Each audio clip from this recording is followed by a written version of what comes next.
le loup argenté émergea de la tempête de neige, complètement seul, boitillant, une vieille cicatrice marquant sa hanche. Il n'aurait jamais dû survivre à cette nuit-là.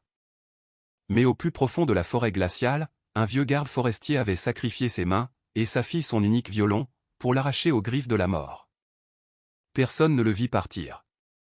Personne ne croyait qu'une bête sauvage reviendrait un jour, mais il se souvenait de leur odeur, et il se souvenait de ce que signifiait être sauvé. Ce qui s'est passé cette nuit de Noël vous fera pleurer et croire en une seconde chance, même pour ceux que tout le monde a oubliés. Avant de commencer, écrivez dans les commentaires de quel pays vous venez. Et si vous croyez que ni les humains ni les animaux ne devraient être laissés seuls dans le froid, cliquez sur le bouton d'abonnement, car cette histoire vous redonnera foi en de véritables miracles. Le massif du Jura, à la mi-décembre, ne pardonne aucune erreur. Ici, le vent ne se contente pas de souffler, il tranche la chair comme un millier de lames invisibles, et le gel s'infiltre sous les vêtements les plus chauds, cherchant à atteindre le cœur. Ce soir-là, la forêt gémissait sous l'assaut d'un blizzard imminent, que les météorologues avaient baptisé « la bête blanche ». Le ciel, lourd et plombé, était descendu si bas qu'il semblait que les cimes des pins séculaires le soutenaient à bout de force. Dans cet enfer blanc, une seule silhouette se déplaçait. Jean-Pierre Grosbois, garde forestier de 60 ans, progressait à ski le long de la frontière du parc naturel régional, vérifiant les mangeoires pour les cerfs avant que les éléments n'engloutissent définitivement le monde. Jean-Pierre était un homme taillé dans un vieux chêne noueux, trapu, un peu voûté, mais doté de cette force intérieure propre aux gens qui ont passé leur vie à lutter contre la nature. Son visage, sillonné de rides profondes, ressemblait à une carte topographique où chaque cicatrice était le souvenir d'une rencontre avec une branche, une bête ou un gel féroce. Ses yeux avaient la couleur d'un lac gelé, gris clair, perçant, mais au fond desquels se cachait une vieille tristesse non pleurée.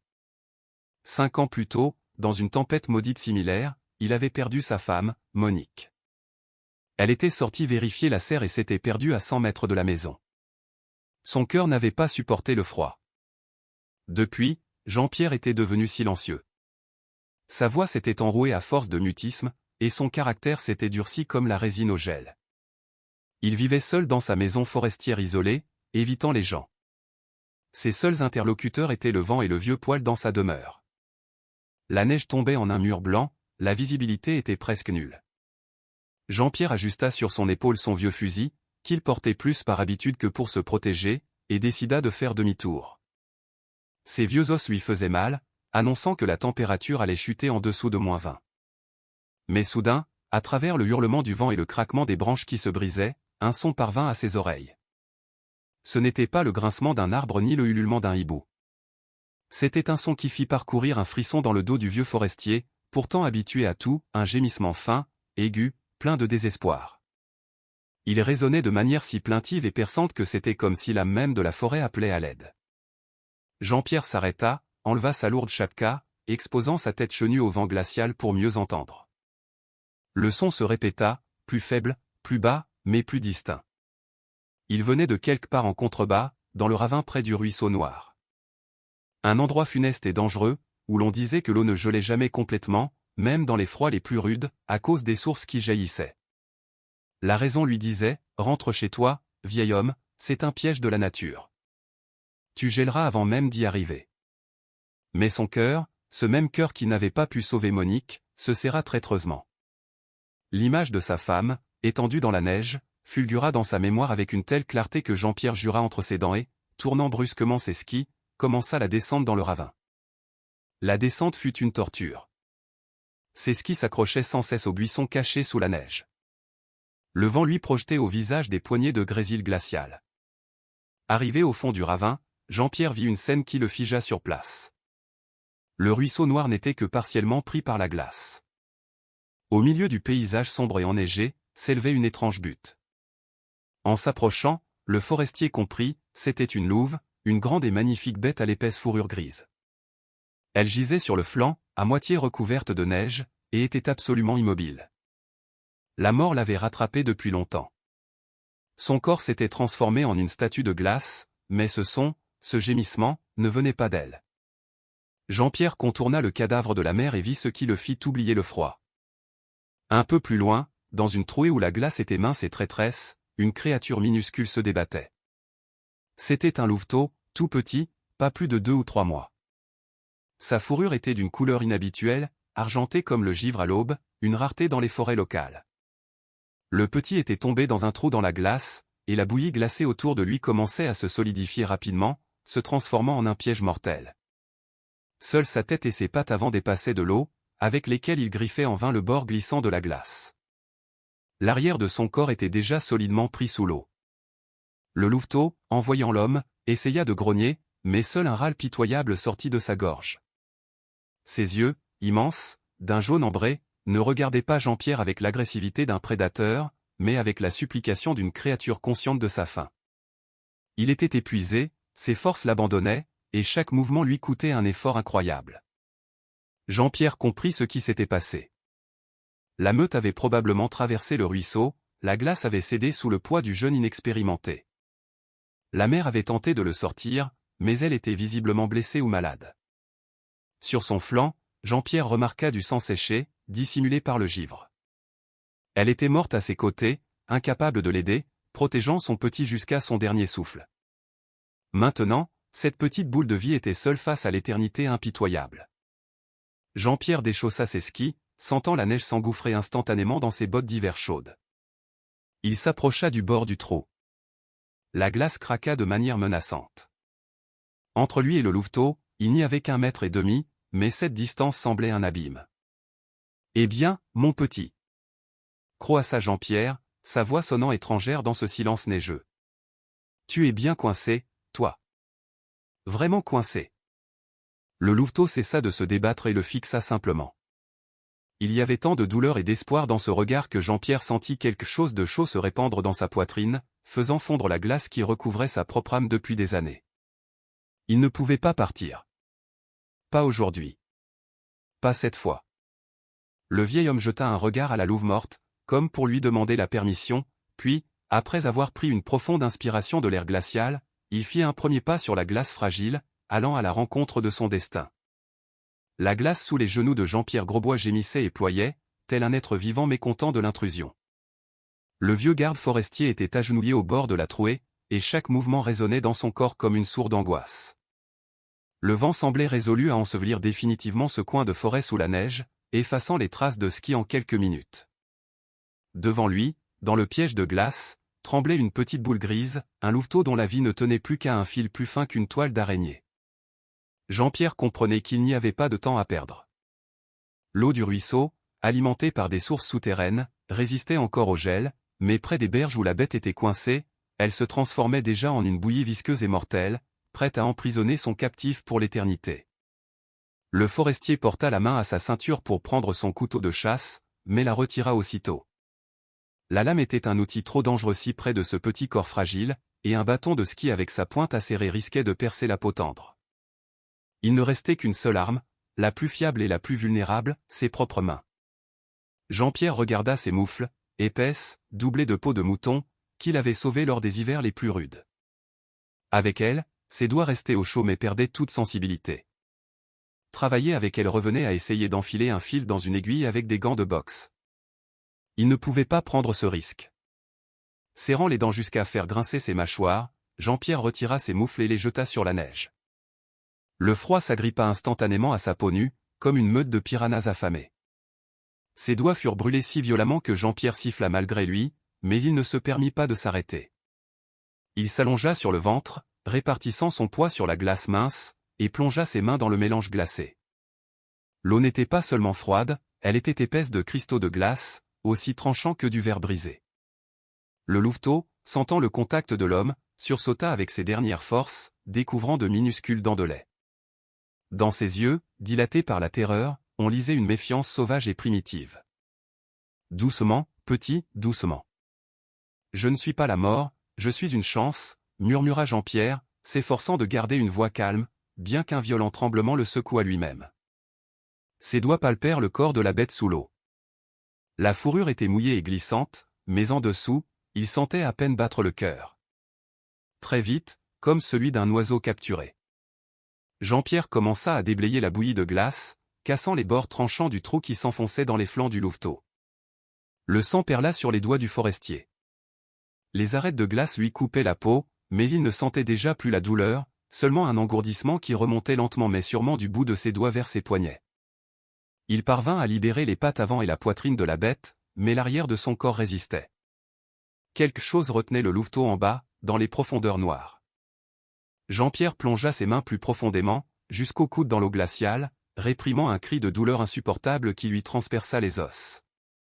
Au toucher, il comprit la terrible vérité. La patte arrière du louveteau était coincée dans une fente entre de vieilles racines pétrifiées d'un saule des rives, caché sous l'eau. C'était un piège naturel. Le louveteau gémissait. Ses forces diminuaient à chaque seconde, et l'eau autour des mains de Jean-Pierre commençait à s'épaissir. Le gel se renforçait. S'il ne le sortait pas maintenant, dans une minute, ils seraient tous les deux gelés à ce maudit ruisseau. Le forestier regarda la louve morte, gisant non loin de là. Son museau enneigé était tourné vers son fils, comme dans une éternelle attente muette. « Pardonne-moi, mère » croassa Jean-Pierre, sentant les larmes geler sur ses cils. « Pardonne-moi si je lui fais mal, il n'y a pas d'autre moyen. » Il comprenait qu'il ne pouvait pas desserrer les racines avec précaution. Ses doigts ne lui obéissaient plus. Ils étaient devenus du bois, étrangers. Il ne restait qu'une seule issue, une traction brutale et forte. C'était le choix entre une vie d'infirme et la mort dans la glace. Jean-Pierre saisit plus fermement le corps du louveteau, essayant de le stabiliser, inspira une grande goulée d'air glacial et brûlant et, fermant les yeux, il tira. Un craquement sec et répugnant retentit, semblable au bruit d'une branche sèche qui se brise, mais bien plus terrible. Ce son couvrit même le hurlement du vent. Le louveteau poussa un cri perçant, plein de douleur, et s'affaissa dans les bras de Jean-Pierre. Le forestier s'effondra sur la neige, serrant contre lui la créature mouillée et tremblante. Il l'avait fait. Il avait arraché une vie à la mort, mais le prix était élevé. Jean-Pierre regarda la patte arrière de son rescapé. Elle pendait de manière anormale, formant un angle horrible. L'os n'avait pas résisté. Un sentiment de culpabilité, lourd et poisseux, submergea Jean-Pierre, étouffant la joie du sauvetage. « Idiot, vieil idiot, qu'as-tu fait » murmura-t-il, déboutonnant fiévreusement son épais manteau de berger. Ses propres mains, maintenant d'un bleu violacé avec des taches blanches de gelure, obéissaient à peine. Il ne tenta pas de sécher le louveteau. Dans ce vent, cela aurait été un meurtre. Au lieu de cela, il glissa la bête mouillée directement contre sa poitrine, sous son gros pull, contre sa peau. La fourrure glacée brûla la peau chaude de son ventre, faisant halter convulsivement Jean-Pierre, mais il se contenta de resserrer les pans de son manteau et de serrer sa ceinture. Désormais, une seule chaleur les réchauffait tous les deux. La chaleur d'un homme qui avait sacrifié sa santé pour offrir la vie. Le chemin du retour vers la maison forestière se transforma en une torture sans fin. Ses jambes en ski semblaient de plomb. Chaque pas était une lutte. Le vent le frappait de plein fouet, essayant de le faire tomber, comme pour se venger de sa proie volée. Les mains de Jean-Pierre, cachées dans ses manches, il n'avait pas pu enfiler ses moufles gelées sur ses doigts enflés. Elles brûlaient comme un feu, et ce feu était un mauvais signe. Le sang revenait dans les tissus mourants. Mais dans cet enfer, il y avait autre chose. Tout près de son cœur, là où le louveteau était blotti sous les couches de vêtements, Jean-Pierre sentait un faible mouvement. La bête se réchauffait. Parfois, il entendait un petit gémissement plaintif. Et alors, Jean-Pierre se mettait à parler. Il ne parlait pas au loup, mais au vide, à la forêt, à lui-même, pour ne pas perdre connaissance. Il racontait comment, un jour, il avait porté ainsi dans ses bras sa fille Manon, quand elle s'était tordue la cheville dans la forêt. Manon, elle était maintenant à Lyon, jouant de son violon dans la chaleur et la lumière. Il se souvenait aussi de Monique, imaginant qu'elle marchait à ses côtés, invisible dans le brouillard blanc, et l'encourageait. « Vas-y, mon Jean-Pierre, vas-y, ne t'arrête pas. » Ces hallucinations, nées de la fatigue et de la douleur, étaient la seule chose qui le maintenait debout.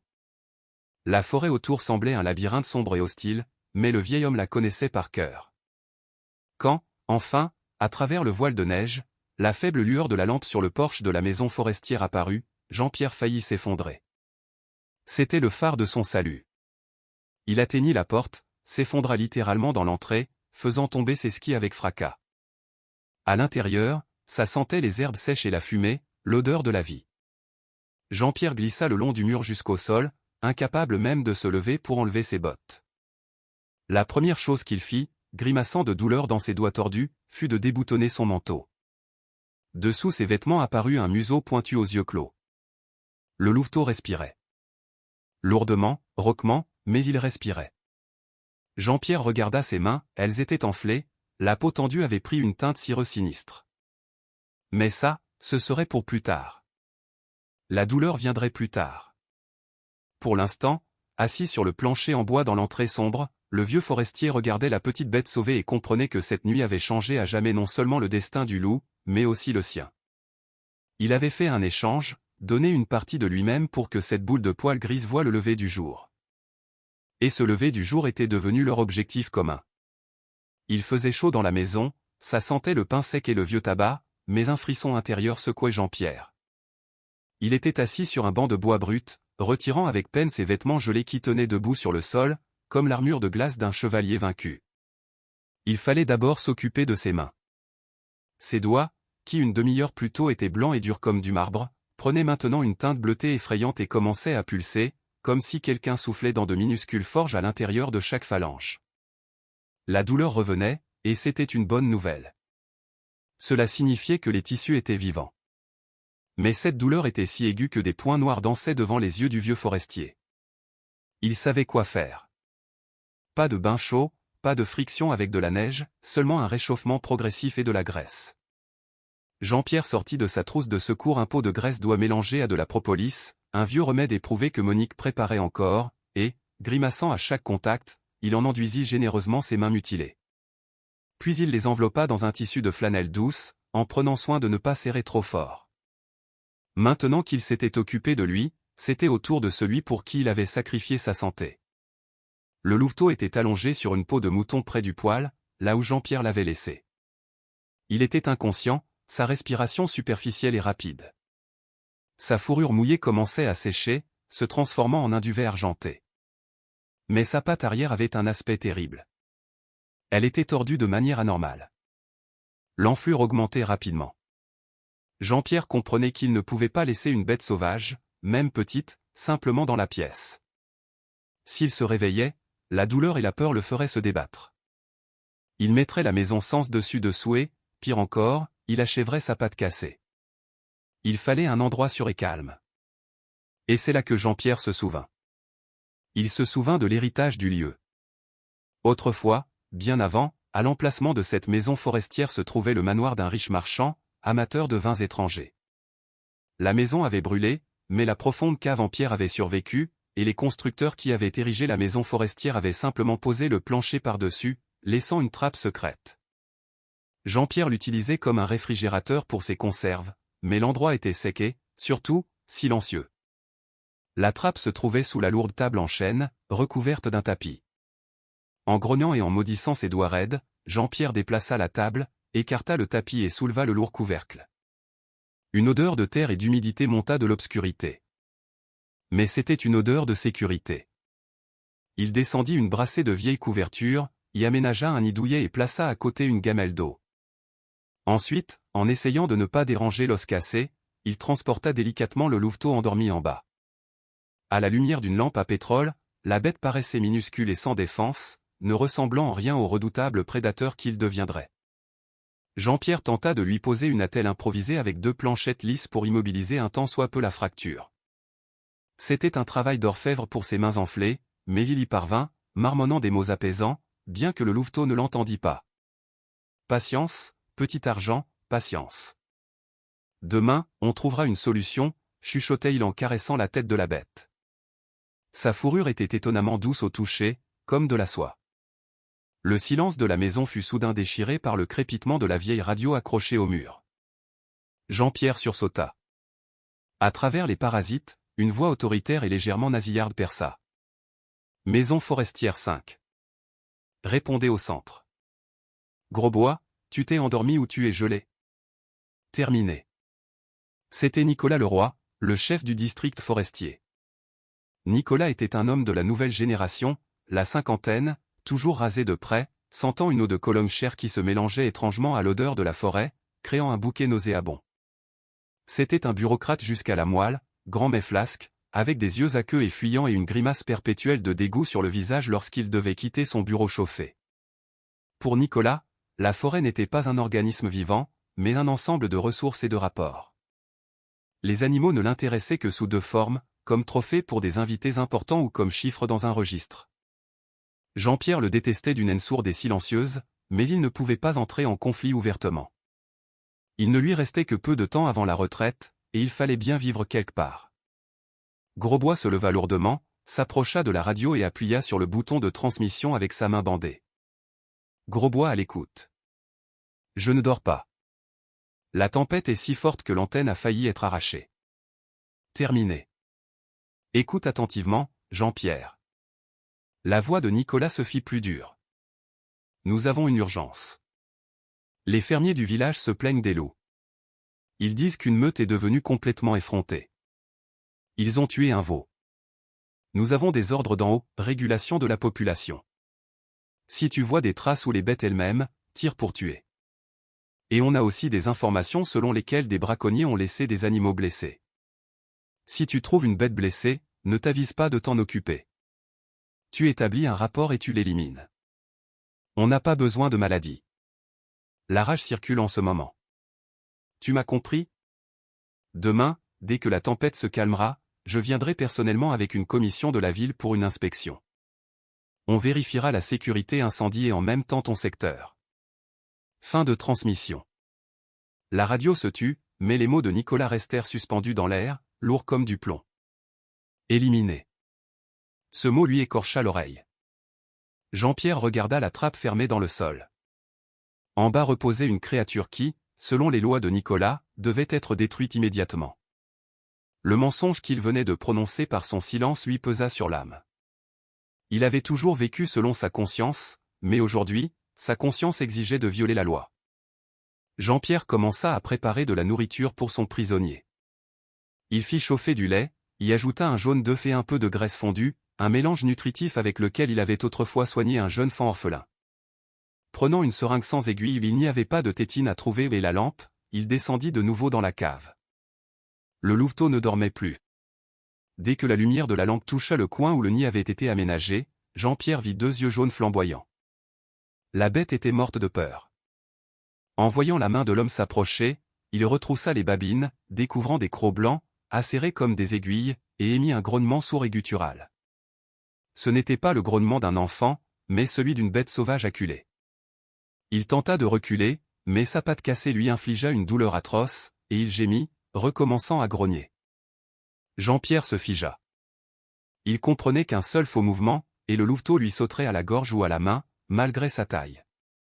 La peur rend les créatures imprévisibles. Je ne te veux aucun mal, dit doucement le forestier, s'accroupissant à une distance de sécurité. Regarde-moi, c'est moi qui t'ai sorti de la glace. Il tendit lentement sa main, celle qui était bandée et d'où suintait du sérum à travers les pansements.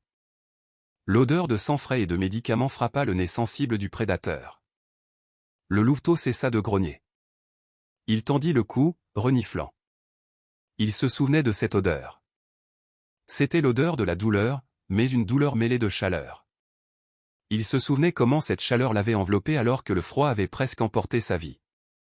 L'instinct de survie luttait en lui contre une gratitude instinctive, qui chez les loups est aussi développée que chez les chiens. Jean-Pierre ne bougeait pas, laissant la bête prendre sa décision. Et alors, un petit miracle se produisit. Le louveteau, surmontant sa peur, s'avança et, au lieu de mordre, lécha prudemment, avec sa langue chaude et râpeuse, le bandage ensanglanté sur la main de l'homme. Une fois, deux fois. Puis il leva les yeux vers Jean-Pierre. Il n'y avait plus de panique sauvage dans son regard. Seulement de la fatigue et une question muette. Le contact était établi. Dans cette cave humide, sous le hurlement du blizzard et la menace d'une exécution imminente, entre un vieil homme solitaire et un loup estropié, naquit un lien plus fort que tout dans la nature, le lien entre le sauvé et le sauveur. Le matin après la tempête s'abattit sur la forêt avec une blancheur éblouissante, aveuglante. Le soleil, froid et indifférent, inonda la clairière devant la maison forestière d'une lumière vive, transformant les congères en myriades de diamants scintillants. Mais pour Jean-Pierre Grosbois, cette beauté n'annonçait rien de bon. Le silence qui avait suivi le hurlement du vent était trompeur. Il pesait sur ses oreilles plus lourdement que le fracas de l'ouragan. Le vieux forestier n'avait pas dormi de la nuit. Il était resté assis près de la fenêtre, berçant ses mains bandées où pulsait une douleur sourde et lancinante, et écoutant chaque bruit venant de sous le plancher. En bas, dans les entrailles de pierre de l'ancienne cave à vin, une bête était cachée. Le louveteau, que Jean-Pierre appelait déjà mentalement Argent, en souvenir de ce tourbillon de neige d'où il l'avait arraché, se tenait tranquille, comme s'il sentait la menace imminente. Jean-Pierre avait fait tout son possible pour dissimuler la présence de son invité impromptu. Il avait répandu sur le tapis couvrant la trappe tout un paquet de tabac à rouler fort. L'odeur âcre du tabac devait masquer celle de la bête sauvage. Par-dessus, il avait placé la lourde table en chêne, l'avait recouverte d'une nappe propre et y avait disposé ses modestes offrandes, du fromage, du pain de campagne et une bouteille de vin rouge. Tout devait donner l'impression que le vieux forestier se préparait simplement à une inspection de routine, mais son cœur battait au rythme d'un lièvre traqué. Vers midi, le silence de la forêt fut déchiré par le rugissement croissant de moteurs. Ce n'était pas de légères motoneiges, mais de lourds et puissants véhicules tout-terrain, capables de franchir n'importe quel mur de neige. Jean-Pierre sortit sur le porche, plissant les yeux face au soleil. 2 véhicules s'approchèrent de la maison forestière. Du premier, en grognant et en s'essoufflant, sortit Nicolas Leroy. À la lumière du jour, le chef du district forestier semblait encore plus déplacé dans ces contrées sauvages qu'il ne le paraissait à la voix. C'était un homme corpulent au visage bouffi et pâle, sur lequel se figeait éternellement une expression de dégoût, comme s'il venait de marcher dans la boue. Il portait un costume de camouflage importé, cher et flambant neuf, qui flottait de manière ridicule sur sa silhouette flasque, et à ses pieds, il n'avait pas de bottes chaudes, mais des bottes thermiques à la mode, clairement pas conçues pour la neige profonde. Nicolas n'aimait pas la forêt. Il craignait son imprévisibilité et sa saleté, préférant gérer la nature depuis son bureau chauffé avec un fauteuil en cuir. Avec lui, 2 hommes sortirent du véhicule, des gardes-chasse de l'inspection de la ville, des types rudes au visage rougeau, qui empestaient l'alcool et le tabac bon marché même à distance. Mais le plus effrayant fut ce qui sauta de la 2e voiture. C'étaient 2 laïkas de Sibérie occidentale, des chiens nerveux et musclés à la fourrure rêche et aux yeux intelligents et méchants. Ils s'appelaient Tempête et Taïga, et Jean-Pierre les connaissait. C'étaient les meilleurs chiens de chasse de la région, dressés pour le gros gibier. Ils n'aboyaient pas simplement. Ils travaillaient avec leur nez, scannant l'air comme des radars biologiques parfaits. « Alors, Grosbois, toujours en vie, vieille branche ?» cria fort Nicolas, sans prendre la peine de saluer, et il épousseta avec dégoût un grain de poussière invisible sur sa manche. Jean-Pierre hocha la tête en silence, cachant ses mains bandées derrière son dos. « En vie, monsieur le roi, et la forêt est toujours debout, elle n'a pas brûlé. » Le regard du chef glissa sur la silhouette du forestier, s'attardant sur son visage pâle. Mais il ne posa pas de questions. Il avait froid et voulait en finir rapidement avec les formalités. Avec eux se trouvait une autre personne, qui se tenait un peu à l'écart. Une jeune femme en veste d'uniforme bleu du service vétérinaire. C'était Léa, la nouvelle vétérinaire envoyée de la région. Elle était petite, frêle, avec une tignasse de cheveux roux indisciplinés qui s'échappait de son bonnet, et de grands yeux verts attentifs qui regardaient le monde non pas avec le cynisme des hommes, mais avec curiosité et compassion. Léa portait une lourde mallette de médicaments et semblait fatiguée par le trajet chaotique. Toute la troupe fit irruption dans la maison, remplissant l'espace propre d'une odeur d'essence, de sueur et de chiens mouillés. Les chiens entrèrent en dernier, et leur comportement alerta immédiatement Jean-Pierre. Le poil sur le garrot de Tempête se hérissa. Il grogna sourdement, aspirant l'air par le nez. Assis. Aboya l'un des gardes-chasse, frappant le chien avec la laisse. Mais le chien ne s'aplatit qu'à contre-cœur sur le sol, sans quitter des yeux le centre de la pièce, où se trouvait la table. L'inspection commença.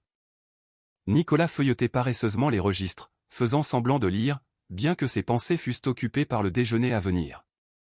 Les gardes-chasse versaient déjà de la vodka qu'ils avaient apportée dans des verres, discutant bruyamment de la chasse de la veille et se vantant des pots qu'ils avaient obtenus.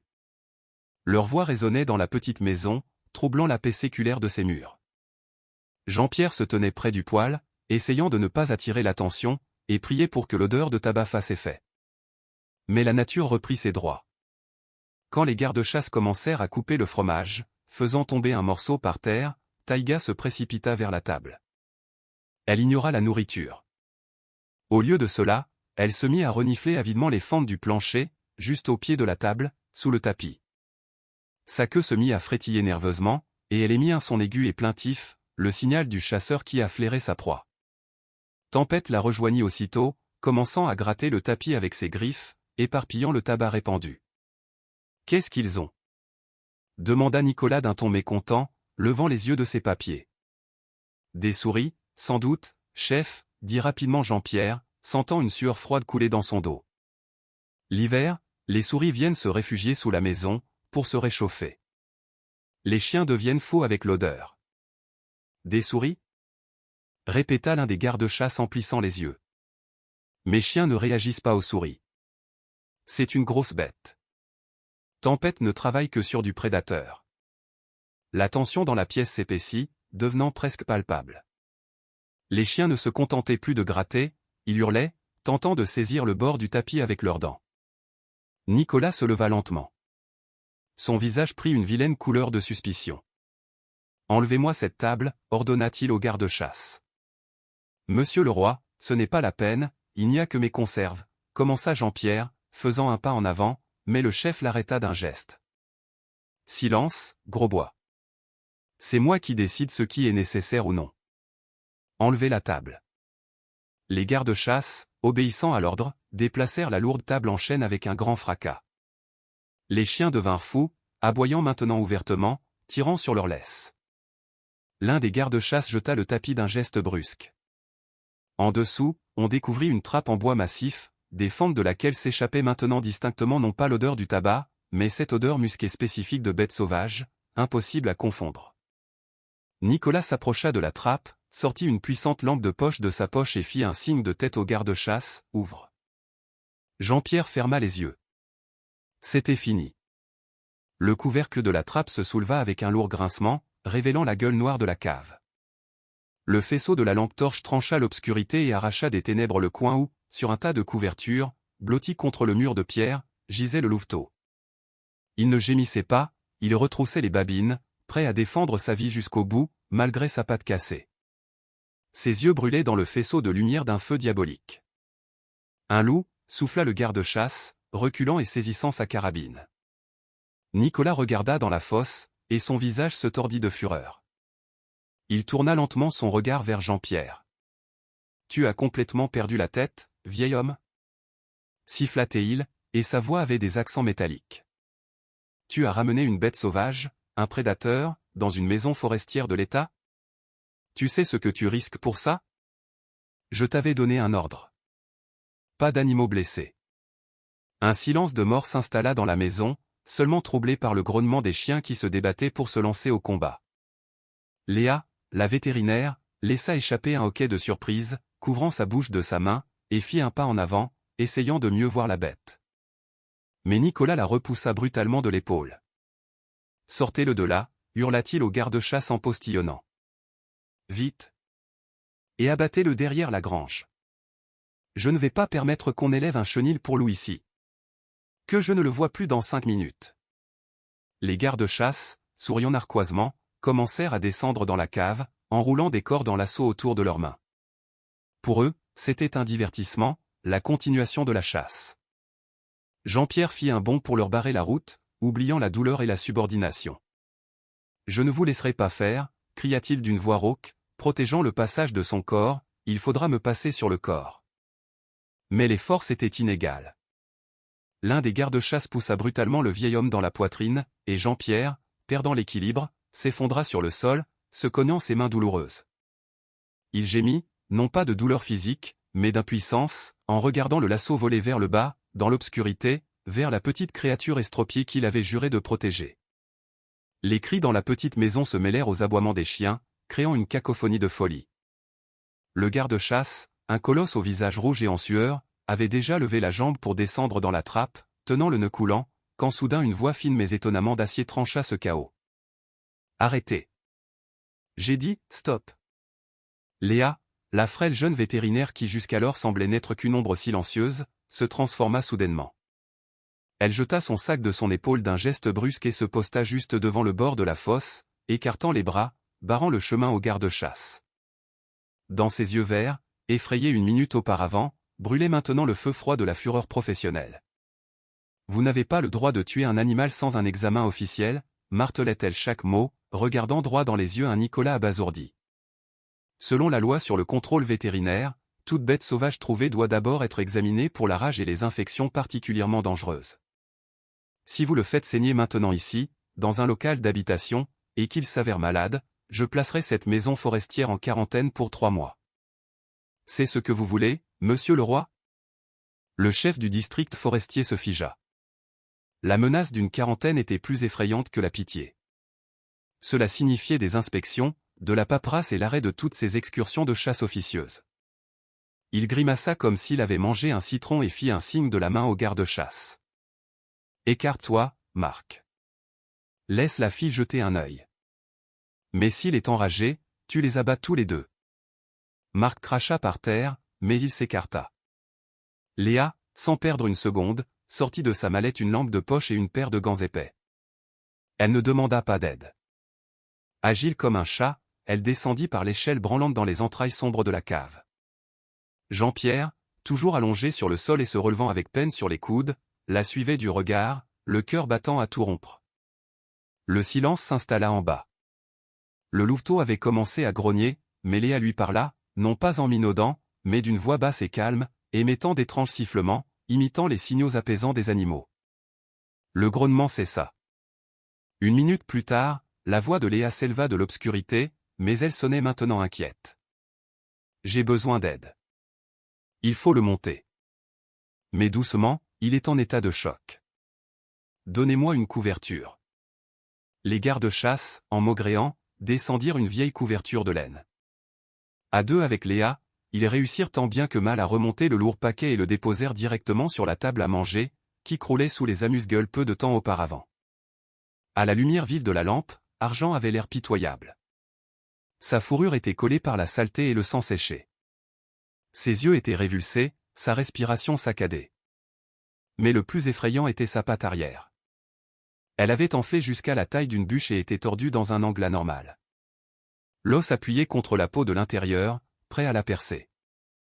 Léa commença son examen. Ses doigts, fins et sensibles, palpaient doucement la zone de la fracture. Le louveteau sursauta et gémit plaintivement, mais il n'avait plus la force de mordre. Léa fronça les sourcils, sortit une seringue et lui fit une injection d'analgésique. « Ce n'est pas une simple fracture, dit-elle sans lever la tête. C'est une fracture comminutive du fémur avec déplacement. Et le pire, c'est que la circulation sanguine est compromise. Une nécrose des tissus a commencé. » Elle leva les yeux vers Jean-Pierre, qui se tenait à côté, pâle comme un linge. « Comment est-ce arrivé ?» demanda-t-elle doucement. « Ça ne ressemble pas à un piège. L'os est éclaté, comme s'il avait été arraché ou tordu avec une force énorme. S'il était simplement tombé, la fracture serait différente. » Jean-Pierre sentit le sol se dérober sous ses pieds. Une supposition soudaine et terrible, qu'il avait repoussée depuis la nuit précédente, le frappa maintenant en plein cœur. Ce craquement, ce terrible craquement quand il tirait le jeune loup de sa prison de glace. Il pensait le sauver, mais en réalité, de ses propres mains, il avait estropié celui qu'il avait juré de protéger. « C'est moi, » murmura Jean-Pierre, et sa voix trembla. Il était coincé dans les racines sous l'eau. La glace se formait. J'ai tiré. Je devais le sortir, sinon nous y serions restés tous les deux. C'est moi qui lui ai cassé la patte. Oui. Le vieil homme se couvrit le visage de ses mains mutilées et bandées. La prise de conscience de sa propre culpabilité était plus lourde que n'importe quel gel. Il avait sauvé une vie, mais il lui avait enlevé la liberté de mouvement, la chose la plus importante pour un loup. Nicolas laissa échapper un grognement sonore, brisant le tragique du moment. « Et voilà, » dit-il en enfilant ses gants. « Un infirme. Dans la nature, il ne survivra pas. Un zoo n'en voudra pas. À qui sert un loup boiteux? Le soigner coûterait des dizaines de milliers d'euros. Une opération, du titane, de la rééducation. Qui va payer pour ça? L'État? Ne me faites pas rire. Marc, emmène-le dans la cour. Assez de ce cirque. » Le garde-chasse s'avança de nouveau vers le loup. Jean-Pierre comprit que c'était la fin. Argent ne mourrait pas de froid, mais d'une balle. Et ce serait de sa faute, à lui, Jean-Pierre. Le désespoir lui donna des forces. Il se précipita vers la vieille commode dans le coin et, de ses mains tremblantes, ouvrit un tiroir. Il en sortit un dossier contenant des papiers jaunis par le temps. C'était tout ce qui lui restait de précieux dans cette vie. « Arrêtez !» cria Jean-Pierre en se retournant et en jetant le dossier sur la table devant Nicolas, juste sur la carte du district forestier. « Ne le touchez pas. Tenez, prenez ça. » Nicolas haussa un sourcil surpris et ouvrit paresseusement le dossier. C'étaient les titres de propriété d'une maison, une vieille et solide maison en rondin avec un terrain dans la banlieue la plus proche. L'héritage parental de Jean-Pierre. L'endroit était bon, le terrain cher, idéal pour une résidence secondaire. « C'est la maison de mes parents, » dit Jean-Pierre, s'étouffant presque avec ces mots. Terrain de 2000 mètres carrés, gaz, électricité. Elle vaut au moins 300 000 €. Je vous la donne, je vous la cède, je la vends, je vous donnerai l'argent. Ça m'est égal. Donnez-moi juste du temps, laissez-moi le sauver. Je paierai l'opération, je ferai tout. Mais si vous le tuez maintenant, je jure que je brûlerai cette maison forestière avec moi dedans, et vous passerez en justice pour négligence. Dans les yeux du vieux forestier brûlait une telle folie et une telle détermination que Nicolas recula involontairement d'un pas. C'était un homme avide, mais pas un imbécile. Il calcula rapidement dans sa tête, un loup, c'était un déchet, mais un terrain près de la ville, c'était de l'argent réel, une nouvelle voiture, peut-être même un appartement pour sa maîtresse. L'échange était inégal, mais monstrueusement avantageux pour lui. Il referma lentement le dossier et tapota dessus avec son doigt. « Tu comprends ce que tu dis, Grosbois » demanda-t-il d'une voix mielleuse. « Tu es prêt à devenir un sans-abri pour un bout de viande ?»« Ce n'est pas un bout de viande, » répondit doucement Jean-Pierre, regardant Argent endormi sous anesthésie. « C'est mon âme. » Nicolas sourit, glissant les documents dans la poche intérieure de sa veste. « D'accord. Je prends les documents comme caution. Comme garantie. Je te donne une semaine. Si le loup crève ou si tu commences à te défiler, la maison est à moi, et tu es viré avec un dossier noir. Mais c'est toi qui le soigneras. Je n'ai pas de budget pour un hôpital pour animaux. Emmène-le où tu veux, même sur la Lune, mais je ne veux pas d'animaux malades sur mon secteur. » Il se tourna vers la sortie. « On y va » lança-t-il au garde-chasse. « Léa, tu restes ou tu viens avec nous ?» La jeune femme regarda son supérieur avec un mépris non dissimulé. « Je reste, » dit-elle fermement. « Il a besoin d'être stabilisé avant le transport, et je n'ai pas envie de faire route avec vous. » Nicolas haussa simplement les épaules et sortit, laissant derrière lui un sillage d'air froid et l'odeur de son eau de Cologne chère. La porte claqua. Jean-Pierre s'effondra impuissant sur le banc. Il venait de renoncer à tout son avenir matériel. Mais en regardant Léa ajuster avec soin la perfusion du louveteau, il ressentit une étrange légèreté. Le pire était passé. Maintenant, l'impossible commençait. La route jusqu'à Lyon se transforma en un tunnel blanc infini, percé par la lumière des phares à travers le brouillard nocturne. La vieille fourgonnette utilitaire du service vétérinaire, une Renault 4 litres d'un autre âge, tremblait et cliquetait de toutes ses entrailles, surmontant les congères que les chasse-neige n'avaient pas encore eu le temps de déblayer. Léa était au volant, agrippée à la barre avec des doigts blanchis. Ses cheveux roux s'étaient échappés de son bonnet, et des perles de sueur perlaient sur son front. Bien que le chauffage de la voiture fonctionnât à peine, Jean-Pierre était assis à l'arrière, dans l'habitacle froid en métal qui sentait les médicaments et l'essence, tenant de ses mains enveloppées de flanelle le brancard d'argent. Le louveteau était calme, sous l'effet de sédatifs. Mais chaque fois que la voiture sautait sur une bosse, il poussait un gémissement qui serrait le cœur de Jean-Pierre. Le temps jouait contre eux.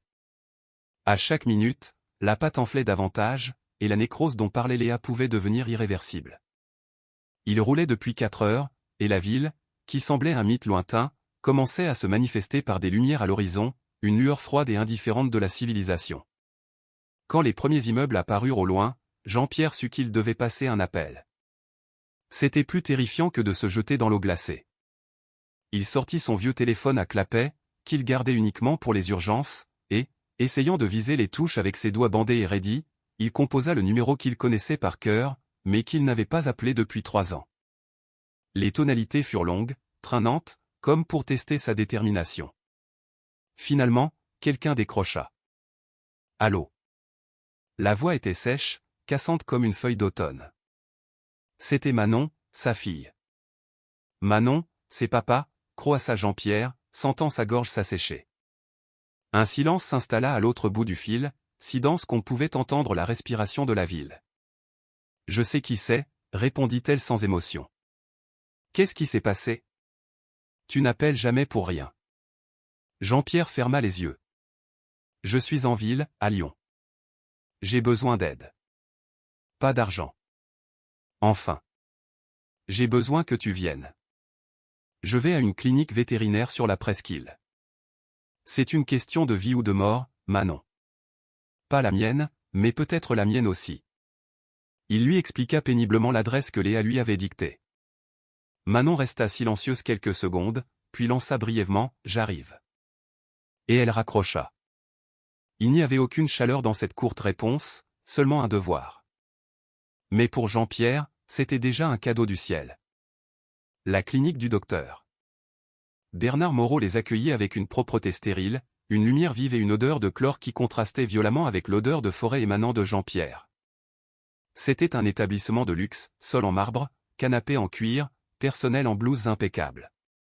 Jean-Pierre, avec son vieux manteau de berger usé et troué par les étincelles et ses bottes sales, y faisait figure d'extraterrestre venu d'un autre siècle. Mais ici, on connaissait Léa. Elle parla rapidement avec la réceptionniste de service, et Argent fut immédiatement emmené sur un chariot vers la salle de radiologie. Jean-Pierre resta dans la salle d'attente, serrant sa chapka entre ses mains, sentant sur lui les regards obliques des clients avec leurs caniches et leurs chats bien entretenus. Une demi-heure plus tard, le docteur Moreau lui-même vint à sa rencontre, un homme grand, aux cheveux gris, avec des yeux fatigués et des manières d'aristocrate. Il tenait une radiographie dans ses mains. La situation est critique, dit-il sans détour, ne perdant pas de temps en amabilité. Fracture comminutive avec déplacement. Les vaisseaux sont endommagés, une opération d'urgence est nécessaire, ostéosynthèse, pose d'une plaque en titane, microchirurgie vasculaire. Nous pouvons sauver la patte, mais sans garantie. Et puis, ce sera cher, très cher. 150 000 francs, y compris l'hospitalisation et la rééducation. Paiement immédiat d'au moins 50% d'acompte. Telles sont les règles de la clinique pour les animaux sauvages, non vaccinés. 150 000. Pour Jean-Pierre, cette somme était astronomique. Il n'avait pas cet argent. Tout ce qu'il possédait, c'étaient les titres de propriété de sa maison, qui se trouvaient maintenant dans la poche de Nicolas en guise de caution. Il avait à peine assez d'argent liquide pour son billet de retour. « Docteur », commença Jean-Pierre, sentant le rouge de la honte lui monter au visage. « Je n'ai pas cette somme maintenant. J'ai donné ma maison en gage. Je paierai. Je le jure. Je travaillerai. Je vendrai tout ce que j'ai. Faites l'opération à crédit. » Le docteur Moreau secoua la tête, avec compassion mais fermeté. « Je vous crois, mais la clinique est privée. Les fournitures coûtent cher. Je ne peux pas commencer l'opération sans un versement à la caisse. Je suis désolé. » Jean-Pierre s'affaissa sur le canapé, se couvrant le visage de ses mains. C'était une impasse. Il avait traversé l'enfer pour sauver ce loup, et maintenant tout se heurtait à de maudits papiers. À ce moment, les portes d'entrée s'ouvrirent, laissant entrer l'air glacial de la rue, et une jeune femme entra dans le hall. C'était Manon. Elle avait 28 ans, mais en paraissait plus à cause de la marque de profonde fatigue sur son visage. Elle était grande, très mince, avec une peau pâle, presque transparente, et des pommettes saillantes. Ses cheveux noirs étaient tirés en un chignon serré sur sa nuque, révélant un cou fin et nerveux. Elle portait un manteau noir élégant mais trop léger pour un tel temps. Et dans son dos, elle portait un étui noir rigide pour violon, qu'elle portait avec la même aisance que les soldats portent leurs fusils. Manon était premier violon à l'Orchestre national de Lyon, talentueuse mais solitaire, ayant consacré toute sa vie à la musique pour étouffer la douleur de la perte de sa mère. Elle s'arrêta au milieu du hall. Et son regard, froid et calculateur, trouva immédiatement Jean-Pierre. Elle s'approcha lentement de lui. Jean-Pierre leva la tête. Il vit sa fille, belle, étrangère, froide. Mais Manon ne regardait pas son visage. Elle regardait ses mains, ses horribles mains enflées, bleu violacé, enveloppé de bandages sales, qui tremblait sur ses genoux. Quelque chose vacilla dans ses yeux, le masque de glace se fissura. Elle se souvenait de ses mains différemment, fortes, chaudes, la lançant vers le ciel dans son enfance. Maintenant, c'étaient les mains d'un martyr. « Qu'est-ce qui t'est arrivé, papa » demanda-t-elle doucement, et sa voix trembla pour la première fois depuis de nombreuses années. Jean-Pierre, bredouillant, lui raconta tout, la tempête, le loup, comment il avait brisé la glace avec ses mains, Nicolas et la maison qui, de fait, ne lui appartenait plus. « J'ai tout perdu, Manon, termina-t-il dans un murmure. Et lui aussi, je vais le perdre si je ne trouve pas l'argent maintenant. Manon écouta en silence, son regard passant de son père aux portes fermées de la salle d'opération. Puis elle regarda son étui à violon. Ce n'était pas un simple violon, c'était un instrument d'un maître italien de la fin du XIXe siècle. Sa fierté, sa voix, son seul ami fidèle, acheté grâce à une bourse qu'elle avait gagnée en Europe 5 ans plus tôt. Le violon valait une fortune, mais surtout, il était une partie de son âme. Manon retira lentement l'étui de son dos et le posa sur la chaise voisine. Ses doigts, longs, avec des callosités au bout à cause des cordes, touchèrent affectueusement le velours de l'étui. Elle se trouvait face à un choix qui pouvait briser n'importe quel musicien. Mais ensuite, elle regarda de nouveau son père, cet homme prêt à donner sa maison, sa santé pour une bête de la forêt. Dans ce vieil homme épuisé, elle vit soudain ce qui lui manquait tant dans le monde de l'art, un amour sacrificiel authentique. « Attends ici », dit brusquement Manon. Elle saisit l'étuier, sans un mot de plus, sortit en courant de la clinique. Jean-Pierre voulut l'appeler, mais n'en eut pas le temps.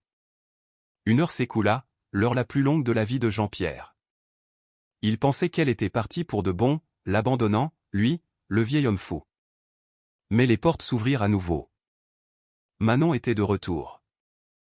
Elle n'avait plus son étui. Son manteau était déboutonné, son visage brûlait d'une rougeur fiévreuse, et dans ses mains, elle serrait une liasse de billets. Elle s'approcha du comptoir de la réception et posa l'argent sur la table avec un geste ample.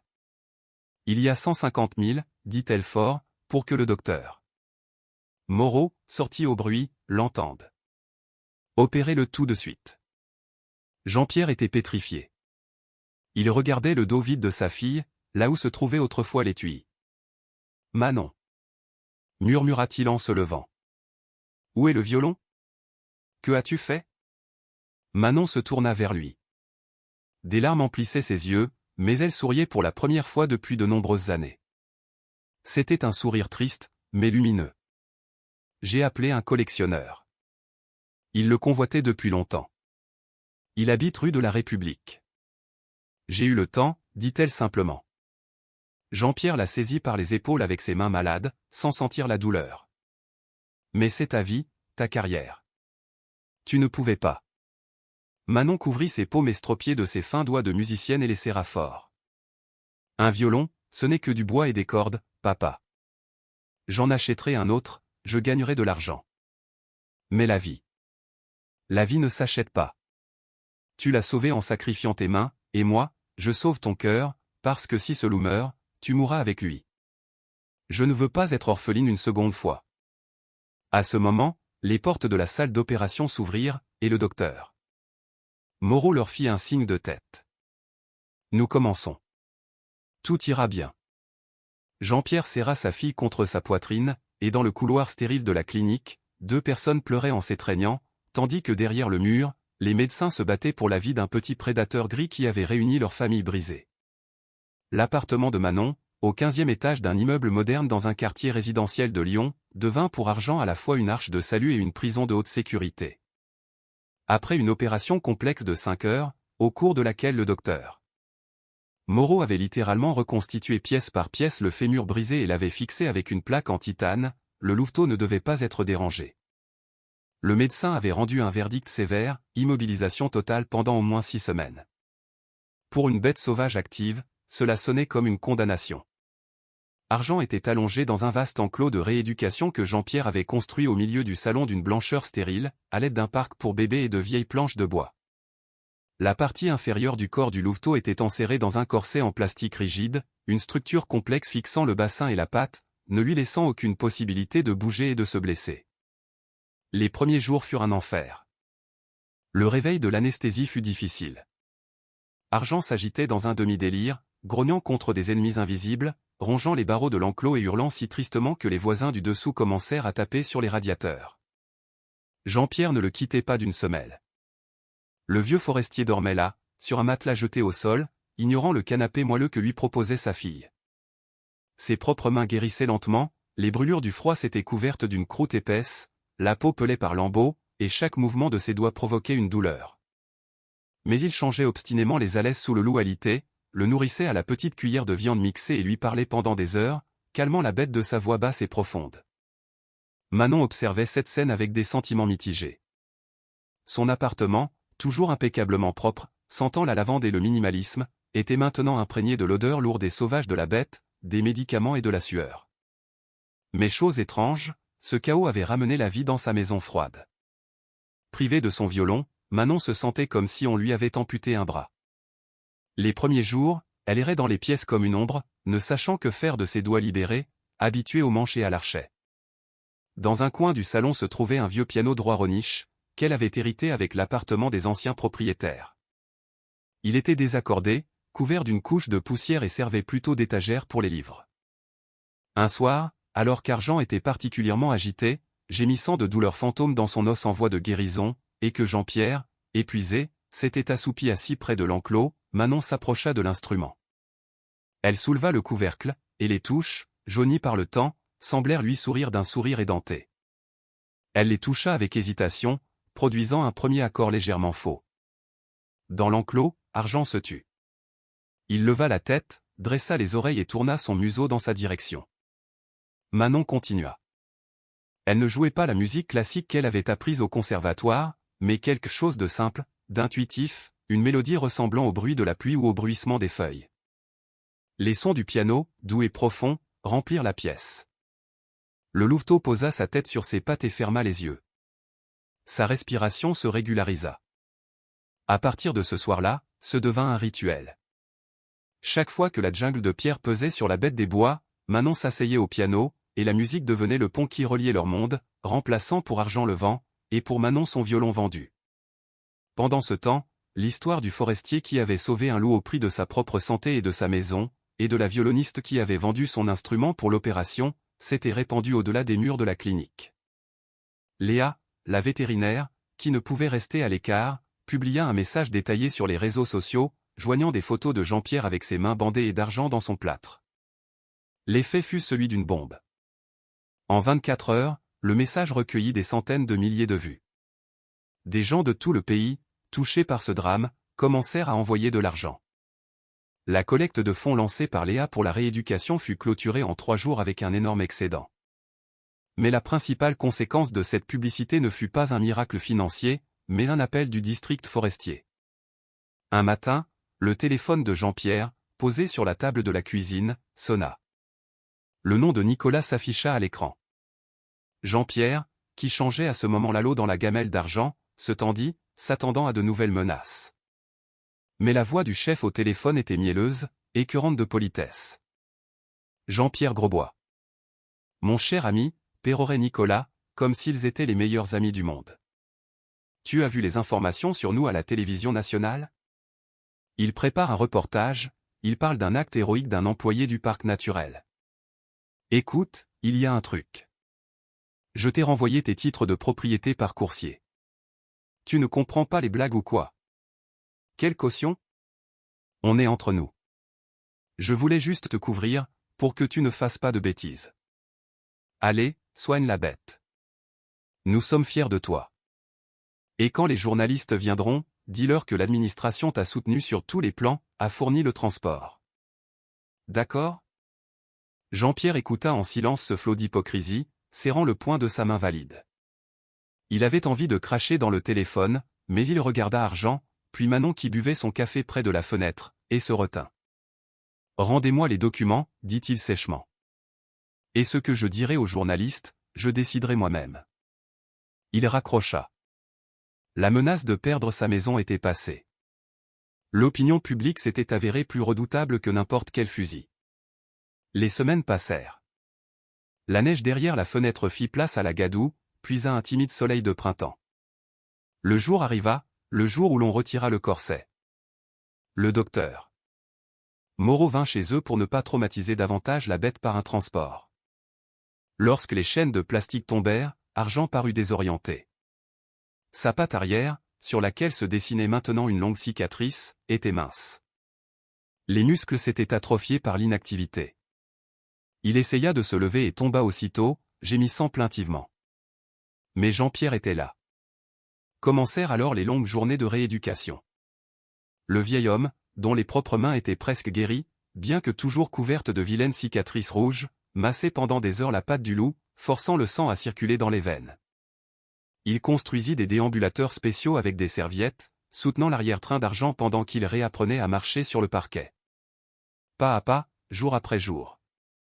Argent était un battant.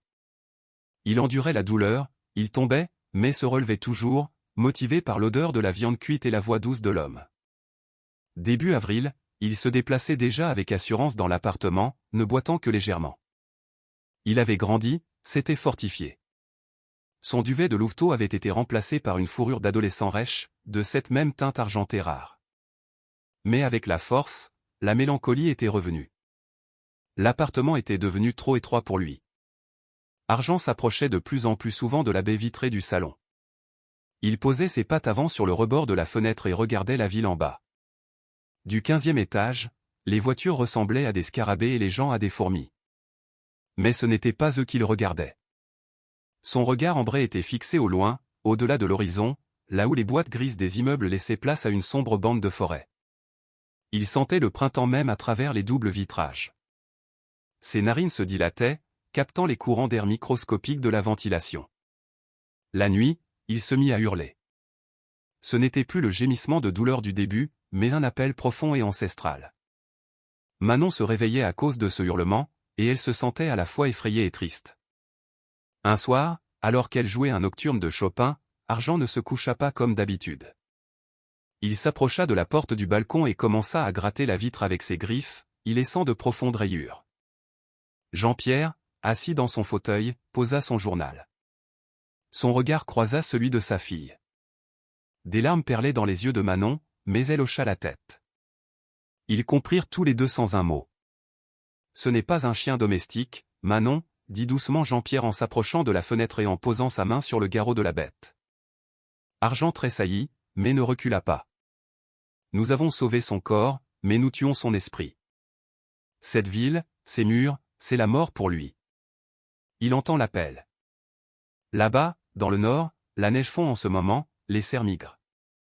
Sa place est là-bas. Manon referma le couvercle du piano. Le son de l'instrument qui se fermait résonna comme un point final à la fin d'un chapitre. Tu as raison, papa, répondit-elle en caressant la tête argentée du loup. Nous ne pouvons pas le garder éternellement. Ce serait de l'égoïsme. Aimer, c'est laisser partir. La décision était prise.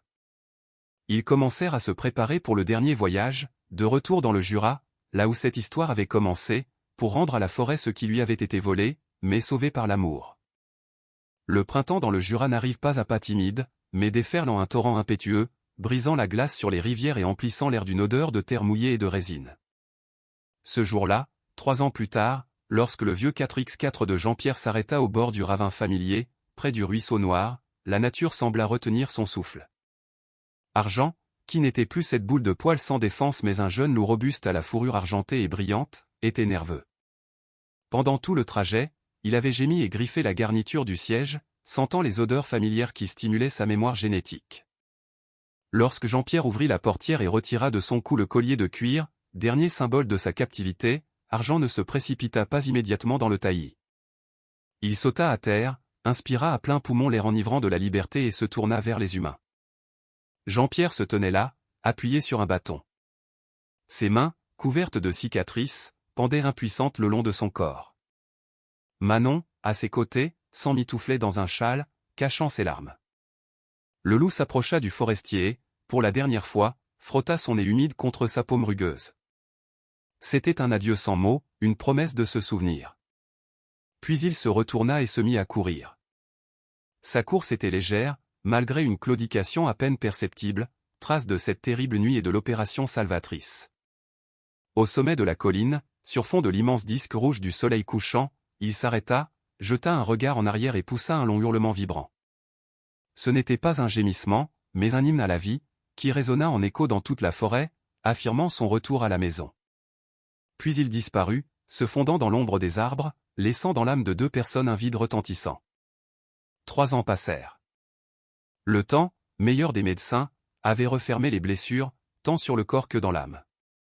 La vieille maison forestière s'était transformée. Ce n'était plus l'antre sombre d'un loup solitaire, mais une maison chaleureuse et vivante. Manon n'était pas retournée à Lyon. Elle avait vendu son appartement dans la jungle de pierre et avait investi l'argent dans la rénovation de la maison de son père et l'achat d'un nouvel instrument, un piano modeste mais sonore, qui occupait maintenant une place d'honneur dans la pièce principale. Elle s'était trouvée dans un nouveau rôle. 2 fois par semaine, elle se rendait avec le vieux 4x4 de son père à l'école du village, où elle enseignait la musique aux enfants, leur ouvrant un monde d'harmonie dont ils ne soupçonnaient pas l'existence. Physiquement, elle avait également changé. La pâleur maladive de la ville avait disparu. Une saine rougeur jouait sur ses joues, et au lieu de manteaux fins à la mode, elle portait des pulls chauds tricotés avec des motifs de cerf, qu'elle tricotait elle-même pendant les longues soirées d'hiver. Quant à Jean-Pierre, bien qu'il ait vieilli et que ses cheveux blancs aient définitivement envahi sa barbe, il semblait plus heureux qu'il ne l'avait jamais été au cours des 10 dernières années. La présence de sa fille avait donné un sens à sa vie, chassant la mélancolie qui le rongeait depuis la mort de sa femme. La veille de Noël arriva. La forêt fut de nouveau recouverte d'une lourde couche de neige, transformant le monde en une illustration de conte de fées. Dans la maison, les bûches crépitaient joyeusement dans le poêle, ça sentait les mandarines, la cannelle et les pâtisseries fraîches. Manon préparait du pain d'épices de Noël traditionnel. Dans un coin se dressait un sapin de Noël vivant, décoré non pas de boules achetées, mais de jouets anciens que Jean-Pierre avait sortis du grenier, et de guirlandes de bail de sorbier séché. Dehors, le blizzard soufflait, mais cette fois, il ne semblait pas hostile. Il ne faisait que souligner le confort et la chaleur du foyer. Vers minuit, Jean-Pierre, en grognant, enfila son manteau. « Où vas-tu, papa » demanda Manon, interrompant le morceau qu'elle jouait doucement au piano, « Douce nuit ». « Oh, juste une tradition » marmonna le vieil homme en détournant les yeux. Il prit sur la table un gros morceau de viande de cerf fraîche, spécialement gardé pour l'occasion, et sortit sur le porche. Chaque année, à cette nuit-là, il accrochait la viande à la branche la plus basse du vieux chêne qui poussait à la lisière de la clairière. Il ne savait pas si Argent était encore en vie. Les loups ne vivent pas longtemps, et pour un estropié dans la forêt, c'est doublement difficile. Mais c'était son message dans le vide, sa façon de dire « Je me souviens, j'attends ». Il accrocha la viande, resta 1 minute à écouter le hurlement du vent, et retourna à la chaleur. Ils s'assirent pour dîner, l'horloge indiquait minuit moins 5. Soudain, Manon se figea, levant la main. « Chut !» chuchota T.L. Dehors, à travers les hurlements du blizzard, un son perça. C'était un hurlement, mais pas le hurlement solitaire et mélancolique qu'ils avaient entendu dans l'appartement. C'était un chœur puissant et polyphonique. Jean-Pierre et Manon se précipitèrent à la fenêtre. Le vieil homme essuya la buée sur la vitre d'une main tremblante. La tempête se calma un instant, et la lune, apparaissant derrière les nuages, illumina la clairière d'une lumière argentée. Ce qu'ils virent leur coupa le souffle. De la forêt, avançant d'un pas souple et autoritaire, sortit un loup énorme.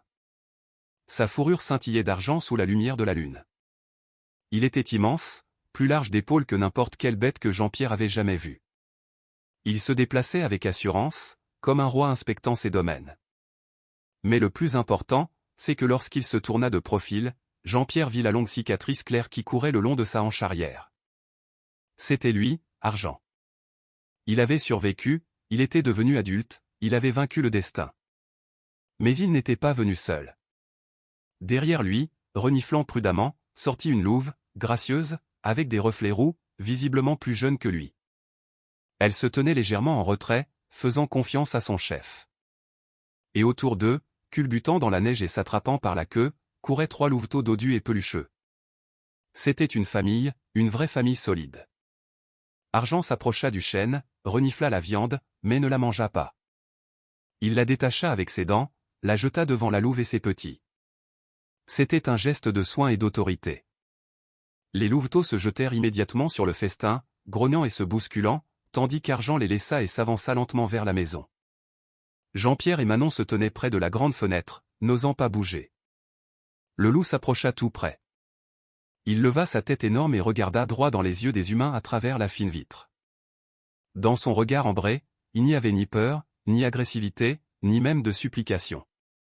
Il y avait de la sagesse, de la gratitude et de la fierté. C'était comme s'il disait « Regarde, père, regarde, sœur, je suis vivant, et ma lignée continuera. C'est votre cadeau, et je l'ai fait fructifier. » Manon pleurait, sa paume pressée contre la vitre. Jean-Pierre posa sa main, celle-là même avec laquelle il avait autrefois brisé la glace, à côté de la sienne, juste en face du museau du loup. Argent cligna lentement des yeux.